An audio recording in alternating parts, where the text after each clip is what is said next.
The fighting in Nagorno Karabakh has entered its fourth week. Is a full-blown war imminent? Can diplomacy still work? Tonight we bring you an exclusive interview with Armenia's Prime Minister Nikol Pashinyan. He spoke to me earlier today. Before the interview, let's bring you up to speed with the conflict. Diplomatic efforts to bring peace have fallen flat. Moscow's ceasefire was violated in minutes. The Minsk group, which tried to broker peace, could not even bring both sides to the table. With each passing day, casualties are mounting. We cannot give you an exact number, but the Russian president claims the deaths are nearing the 5,000 figure. 5,000 people have been killed in this fighting. Neither Armenia nor Azerbaijan is willing to take a step back. Baku is adamant on annexing Nagorno Karabakh, but ethnic Armenians detest Azeri control. So what's happening on the front lines? Azerbaijan is claiming major victories. On Thursday, the president of Azerbaijan said his forces had complete control over Karabakh's border with Iran. Armenia has rejected this. Most of Azerbaijan's gains have been made shooting from Turkey's shoulder. President Erdogan of Turkey is spoiling for a war. He's recruiting mercenaries, sending them to Karabakh. There's also talk of a possible Turkish intervention. This would really be the worst possible scenario, in fact, because once Turkey gets involved, Russia will inadvertently be dragged in. Russia has a strategic alliance with Armenia. Neither side can hope for an outright military win. So despite repeated failures, diplomacy remains the best hope.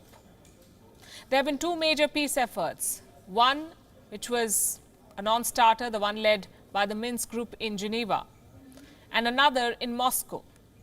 The foreign ministers of Azerbaijan and Armenia met face to face. They agreed on a humanitarian ceasefire, but it crumbled within minutes. Now the United States has launched its own mediation. The foreign ministers of both countries, Armenia and Azerbaijan, are in Washington. Secretary of State Mike Pompeo has held separate meetings with both of them. And this is where the problem lies. 3 peace efforts for one conflict and yet no peace. Armenia recognizes this. The Prime Minister of Armenia told us that the United States should merge its peace efforts with Russia. He also spoke about how global organizations like the NATO, like the United Nations, have proved ineffective in such conflicts. They lack leverage, were his exact words. On Turkey, the Prime Minister was very clear. The NATO must rein in its rogue member, take responsibility for its actions. Here's an excerpt from our exclusive conversation. Hello and welcome to WION's Global Leadership Series. With me today is the Prime Minister of Armenia, Mr. Nikol Pashinyan, and it's good to have you on WION. Welcome to the show. Good afternoon. We're glad to be with you. Thank you. Armenia's president visited the NATO headquarters, but he seemed to have returned empty-handed, with the NATO chief saying that this alliance will remain neutral as far as the conflict is concerned. What then are your options? Turkey is a member of NATO, and I think that the actions which Turkey is now taking in the war against Nagorno-Karabakh impose a certain responsibility on NATO as well. Today, the International Human Rights Watch has stated that Azerbaijan is using prohibited ammunitions, cluster bombs, in the Karabakh conflict zone, and these are grave violations of international law. When a member state of NATO is engaged, when a member state of NATO is transporting mercenaries and terrorists to the conflict zone to start a war against Nagorno-Karabakh, then NATO has direct responsibility. NATO must answer these questions. After all, how it feels about one of its member states recruiting terrorists and mercenaries and transporting them to a conflict zone, and secondly, taking part in a process in which prohibited weapons are being used, rocket shelling civilian population.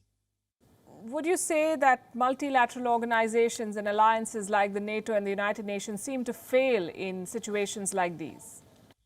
You see, this is an ongoing problem.